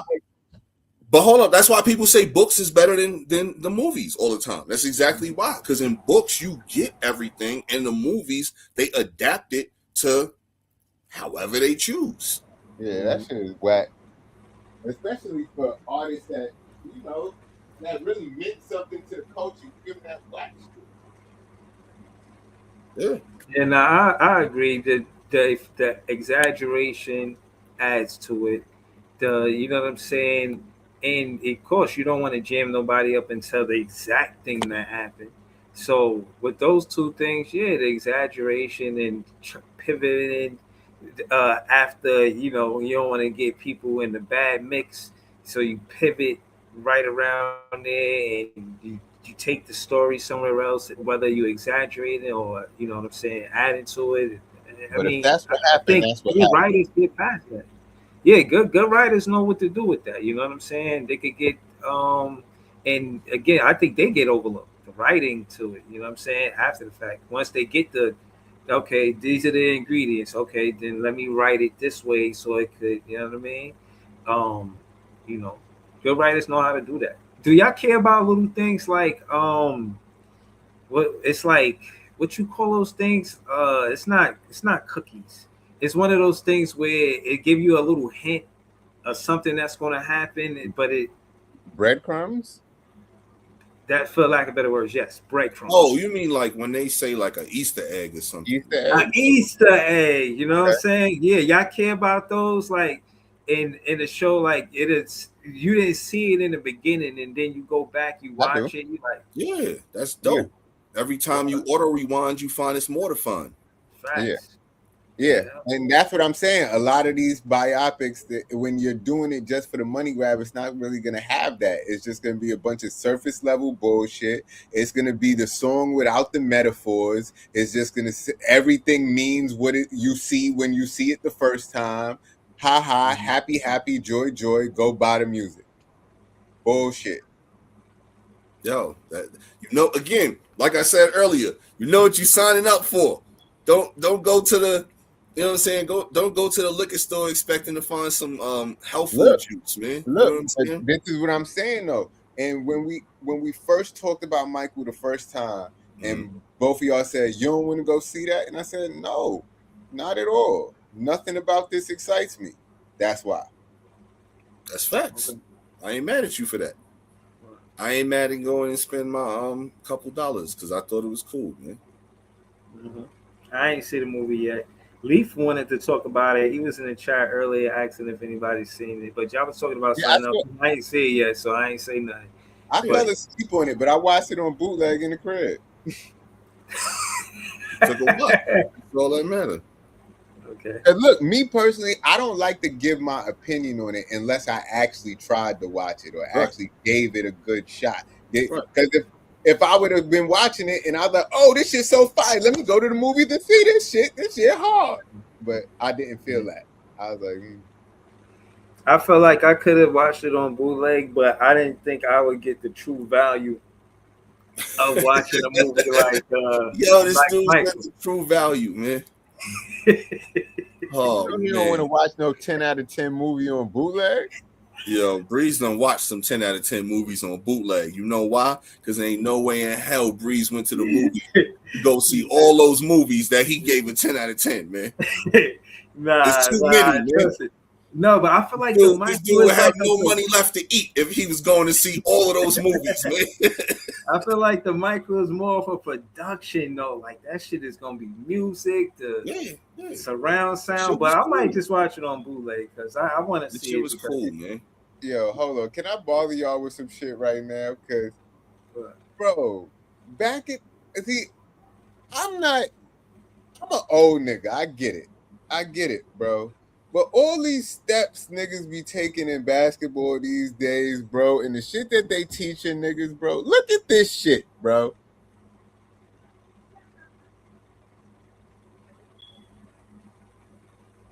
Yeah, shit, Back in that's the day, CJ. this is the travel. yeah. This Yeah, is I a ain't see no travel. luggage, no duffel bag, nothing. That Just is a a travel. travel, but no, it's a gather step plus an extra step and then 1, 2. How is that 2 steps? I don't know, bro.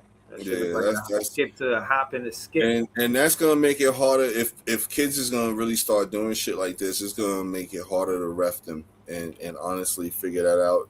They're gonna have to start allotting teams one extra challenge if that shit is gonna be like that because that's crazy.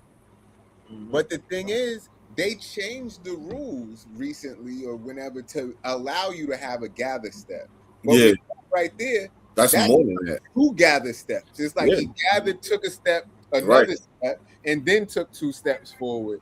And it's like, how are you supposed to defend that if you know he's not supposed to be able to do that? Right. But It's like you know the bad ramification this shit is gonna happen though, man. And a lot of people don't even realize this. So to your point that you just made, Jay, you just said that they changed the rules to allow the gather step. What a lot of people don't realize is why are we getting all of these torn ACLs and Achilles left and right? It's because of that, because now they're shifting and moving in unnatural motions on a more consistent and repetitive basis. So that's why we get in a lot of these non-contact lower extremity season-ending injuries a lot more often. Remember back in the day, that shit used to only happen like to one person once a year type thing. Freak accident. Yeah, now that shit is happening to 7, 10, 15 people every year. And it's because of that. And now if they start allowing this extra shit like that, bro, I guarantee you them injuries is going to go up even fucking higher. Guarantee it, yo. That shit is crazy. They need to do something about that, man. That shit is, yeah. Yeah, I don't know. It's just, and then my thing is, when you keep changing the rules over and over and over again, how do you compare the errors effectively? You water down the game, yeah. You water down the fucking game, man. Like, for real. Like, I'm all for the challenges and the replay and all of that shit to make sure shit get right. But a lot of the other, like, shit, like the competitive nature of the game, like changing those type of rules in any sport, I'm not really the biggest fan of. Okay, and I just gotta play devil's advocate. Is it a watering down of the game, or is it evolution of the game? What parts are evolution and what part is like sullying the shit up? I think, and this is gonna sound crazy, between those two. I think it's crazy, but I think you can't differentiate between the two. I think they go hand in hand and it's one and the same, because it depends on what perspective you're looking at it from. If you're an old timer, if you're a get off my lawn type of guy, then you're going to look at it as the game automatically being watered down. And if you are more, progressive and want to see change, you're going to look at it as a proponent of, evolution. So I'm kind of both, depending on what the situation is. Like certain things, like for instance, in baseball, when they added the runner on second base in extra innings, I for one was against that, but it makes sense. It stopped from some games going ridiculous long amounts of time that really don't matter in the middle of the season or something like that, because in the playoffs they took that shit away. You don't have the runner start on second base in extra innings, right, because it's the playoffs. So in the regular season, it's called the ghost runner. That's what the rule is basically called. So in the regular season, if the game goes to extra innings, they put a person on second base. Usually it's the person who made the last out in the last inning on that team. They automatically start on second base. So a team increases their chance to score a run quicker, to accelerate the game from being over instead of it going forever. Because, baseball is a little bit different than like football and basketball, where it's not a clock. So it just keeps going until somebody scores more and wins. Mm-hmm. So, yeah. Only one more point. But in the playoffs, they don't do that. In the playoffs, they say, no, this is the playoffs. We're not starting with no, somebody on second base, the ghost runner. We're going to just play it straight because it's the playoffs. So I like the fact that they do that like that. Okay. So that's one thing that at first I didn't like, but it evolution. It makes the game go a little bit quicker. No more do you have. Same thing with the pitch clock. Like the pitch clock in baseball. Now, pitchers used to be able to take forever before they pitch. Now they have to pitch within like 20 seconds of getting the ball and doing that. And that's made the games go faster. Now you don't get 4-hour baseball games anymore. You get 2.5, 2 hour and 45-minute baseball games. So what if they throw the ball to first base or second base or some shit? They can do that, but they also put a limit on that too, where now you can only do that 2 times. You can only throw over the first base 2 times per batter. Okay. So yeah, they've made a lot of rule changes in baseball to quicken up the pace because they were losing the younger generation. Mm-hmm. So yeah, no, I get that. And Kev is a get off my lawn type of guy. You know what I'm saying? Like, look at his comment right there. Hate that, because Kev is a baseball dude, so he knows what I'm talking about. And he's a get off my lawn type guy. And I ain't mad at him for that, because, like I said, it depends on what it is. I could I could be that way and I cannot. Like right now with the new rule with the challenging balls and strikes, I love that because umpires suck, and now that shit they getting it right with the challenge. And you know, like a lot of umpires are eating humble pie every time that they calling shit a ball or a strike, and it's not that. And the batter challenges or the catcher challenges. It's only 3 people that can challenge: the batter, the catcher, or the pitcher. Yo, me and Breeze was talking about this on his show a minute ago, but I think referees, umpires, all of these guys should get graded throughout the season. And only the best ones should make it to the playoffs. They do though. They absolutely do though. It's just that's how bad they suck that the good ones they don't seem like it. Like I need like these are the best of the worst. They need to put their stats up too. Then they need to put the stats up, how many calls they got right, how many calls they got wrong, what they called. We need to see their stats the same way we see LeBron's stats. No, that's 1,000% correct. And they starting to do that shit now. With baseball, they embarrassing these umpires. Like when a dude, I was just watching the Yankees-Oriole game yesterday, and the umpire called something a ball, and the Yankees catcher tapped his helmet to challenge, and then they reviewed it, and it was a strike. And then as soon as they did that, the announcer was like, yup, this is the 18th one that this umpire has gotten wrong this year already. Like, calling them out there like already. This is the 18th one that you got wrong. Yo, mind you, it's May. The season just started like the last week of March. So the season is only like 5 weeks in, 6 weeks in. And this is the 18th one already. Throw them under the bus, man.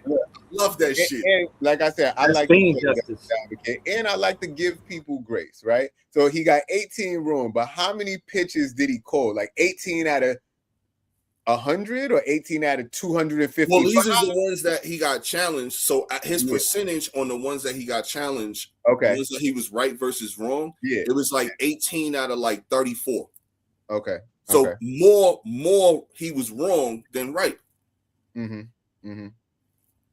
Yeah, see, the batters got low percentages anyway. You can't be messing up my percentages. They already gonna be low. You know what I'm saying? This could be contract. Yeah, you trying to fuck my shit up. Now I'm saying they get it right. But before we peel off, we got to talk about the draft lottery, man. Oh man. Okay. We got to, man. We got to give the people something on the draft lottery, man. It wouldn't be right us being stir the pot. We are Brooklyn Nets friendly show. We got to talk about it. Yo, Jay. I gotta. Jay. Yo, Breeze, start us off with, because you're going to start us off with some optimism, man. So, come on, man. Start us off with some optimism here. Well, please, to be honest, the first thing I thought is why us? You know what I'm saying? Why they doing us like this? You know what I mean? That's the first thing. So it wasn't it was peaks and valleys. You know, it wasn't just straight optimism. You know what I'm saying? So yeah, the valley part happened first. You know what I mean? So the peak, the optimism part was, you know, a lot of fans, they was warming up the A-Cups. They was just basically being honest about Diego not being the point guard, and Nolan could come off the bench, and A-Cup is an amazing scorer. And I take half off to you. You was mentioning A-Cup, and I just asked the question, like, I know he's not going to be a top 3 player, but I, for my own curiosity, want to know. How you know? No, this is just hypothetically what they saying. I'm talking about as far as getting drafted. I don't know if he's going to get drafted top 3, but from what I hear, he's not going to be a top 3 pick. But I'm saying that to say he was going to be a top 3 scorer. Everybody that I've asked, they said that out of these players, even the players in front of him, that's going to get drafted in front of him, he's a top 3 scorer out of this draft. So Nets fans was kind of warming up to that, and they were talking about what do you mean by not a top 3 player, meaning selected or meaning he's okay? Yeah, like they not projecting him to go top 3. They saying he might go 5 or 6. The Clippers might be looking at him, but they might be looking at another player. And the Brooklyn Nets is definitely looking at Darius. They got their hopes up for Darius A-Cup Jr. So that's the optimistic part. Is that fans is not tight if we get Darius A-Cup Jr. And again, what happens if we don't? my optimism. They mentioned a few other players. I got some optimism still because this is just some shit that I've been saying all year. The best players in the draft don't always get drafted in the best position. Kobe was number 14. 13. Of 13. Steph Curry was number 8, 9, something like that. 7. But it's like, I'm sure the teams in those drafts, which they would have drafted Kobe and Steph number 1. Yeah. But they did not. So the thing is, it's about finding the talent where you have the opportunity to. But that's also why I am not a fan of tanking on purpose, because when you tank on purpose, you still could have the top 14% odds and get whatever pick you get. Mm-hmm. So that's the shit. Like, you waste a whole season for nothing to get the same pick you could have got actually trying to win and build a good organization. Facts. So you think if we would have won 27 games instead of 20, it would have been a better season? Sure. I beg to differ there. Especially if we still gonna get the same pick. Well, we don't know if we would have got the same pick. We could have got 10 if we would have did that. We got 8 last year. Yeah. Trying. We tried harder last year and we got 8. This year we tried less and we got 6. 2 slots better or 2 slots worse. It ain't in a deeper draft, that could mean a lot. That could so I'm glad that you mentioned that, my brother. Because if we'd have got 10, because at 10, Phoenix Suns got one of the dudes that I wanted last year, which was Malua. Like, we should have took him last year at 8. That's what I thought. We should have. Malua or Queen. I think we should have took. Nah. I fuck with Queen. But either way, I'm just saying 2 slots up or 2 slots back, it's still the same kind of. Nah, because in this draft, it's going to be totally different. And that's because this is the reason I asked Breeze about, are people saying he's top 3 player selected or top 3 player? Because in my opinion, yeah, he's not going to be a top 3 selected player. But in my opinion, when this is all said and done, Darius Acuff Jr. is going to be a top 3 player overall in this draft. 10, 15, 20 years from now when all their careers is over. This dude is a star, has the potential to be a superstar. I see everything in the kid, man. And the fact that we are at 6, the only team I'm worried about is the Clippers. But I'm also hearing the Wizards and the Jazz might talk trade because AJ really wants to go to Utah because he's went to BYU. His family's already set up in Utah. They wouldn't have to move. Utah has the number 2 pick. I'm curious to see how that's going to play out because depending on how that plays out, then Washington at number 2 may not be a guarantee for Peterson to go at 2. And then if Peterson drops, what happens? What's things going to shift? Like, because I think that Memphis might take Peterson at 3. And then if that happens, then the Clippers definitely are going to go with one of those 2 bigs that might be left if one of them don't get taken at 2. And now the Clippers got a decision, don't have to take the decision of going with Wagler or Acuff, because that's the only thing that scares me about us not getting Acuff, man, is the Clippers might do that. My only thinking is they already got Garland. Why would they want to go 2 6'3" dudes in the backcourt? Why not go with Wagler at 6'6", 6'7"? So that's my whole hope right there. But I think that Acuff is going to be a star. And Wagler can ball. Like, I saw him drop 40, 46 on Purdue. Okay. Yeah, he's 18 when he did that shit. You know what I'm saying? Like, easy. So, like, Wagler could ball too. So, hopefully, but I just see Acuff as being that dude, man. Like, I see him being a potential superstar. Like, I see it in his personality. I've seen several games where he can just do some things. He definitely got to improve his defense. You know what I'm saying? But that's going to come, I think, with him he wants to be one of the guys on the team. You know what I'm saying? Yes. Like a lot of rookies don't want to be put into that situation. That's true. And he wants that shit. So that to me says a lot about his character. And Breeze, you mentioned he could score. Yeah, no question about that. But out of my point guard, I don't just want that. I want him. Did you see the dimes in that video that I sent you? The dimes he thrown left and right to people, no looks. Yeah, I did it. Crazy. Yeah, like when I spoke about A Cup after I watched the highlight video, I said, you know, Clax might have one of his better careers if he's around when A Cup is here because he's finding the big. And I listened to the interview with A Cup before this podcast earlier today, and he was basically like addressing the defense. He said, "Yeah, I do want to get better on defense," and also he spoke on being able to get downhill. He said, I'm not worried about the first wave of defense. This is how he's talking. As he's not even a rookie yet. He said, I'm not worried about the first wave of defense. I'm worried about the second wave of defense. I know I'm going to get past the first guy. And I'm saying that to say, if he get past the first guy, he can either find a shot from his own shot, driving kick, or from the highlights, an alley-oop. If he got somebody he could lob it to, somebody he could run a PNR with, yeah, he's dangerous. And to the point, I don't want my point guard to be all about scoring. He's not a two guard, he's a point guard. And I did see he has 6 assists. And he does have the bravado. Like he wants to run the team. And for what it's worth, none of the players that we drafted prior give me that same vibe. You know what I'm saying? So yeah, draft Darius, please. He's the first SEC freshman to lead the conference in points scored per game and assists per game since Pistol Pete.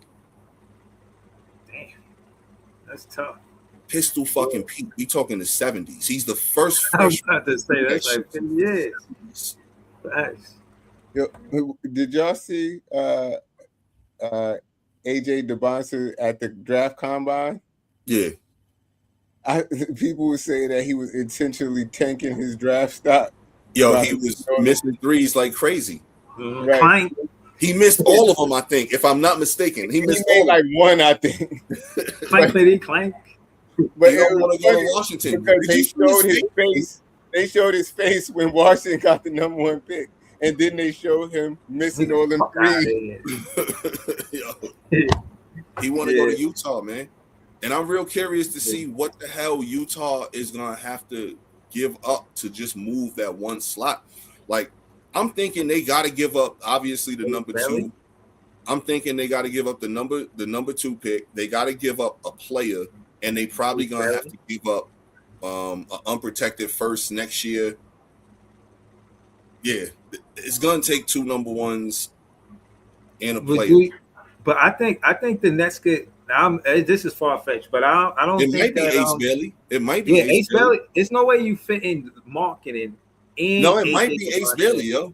It's not Mark. You can't have marketing. AJ DeBonsa and Ace Bailey. Ace Bailey. That's where he wanted to go anyway. He wanted to go there. He wanted to go either to Washington or Brooklyn, is what I was hearing. Oh, Ace? Yeah. So that might work, Breeze. Look at Breeze putting his GM hat on, man. Yeah, bruh. You can't do marketing. He gonna take minutes. They already invested in marketing before they've been investing in marketing. So he's going to get minutes. They just got Triple J. It's just, again, Ace Bailey, he was coming off of the bench. He had top 5 pick and he coming off the bench. It only makes sense that, you know what I'm saying, he get more playing time somewhere else. Yeah, there's pick Ace Bailey in the first round next year. That might get it done. Hell yeah. To move up one slot, but that might get it done. Hell yeah. We gonna leave off with that, you know what I'm saying? Yeah, man. Yo, Breeze. Yo, Danny Ainge, man. Holla at Breeze, man. Yo, yeah. Ace Bailey to the Brooklyn Nets. Ace Bailey to the Brooklyn Nets going to Washington. What you talking about? No, I was just throwing that in there. I know that's not gonna happen. Oh, I was about to say, no, the trade would be Utah and Washington. Man, that would be the trade. I'm just stirring the pot. Well, I know Ace Bailey ain't coming to the Brooklyn looking good. But yeah, man, this is Stir the Pot. This is JTV, Philosophical P, Big Fan Breezy. This is another pot we done stirred up. And I'm saying y'all could subscribe to the show. Thank y'all for tuning in. And we appreciate y'all, man. W chat and subscribe to the show, man. We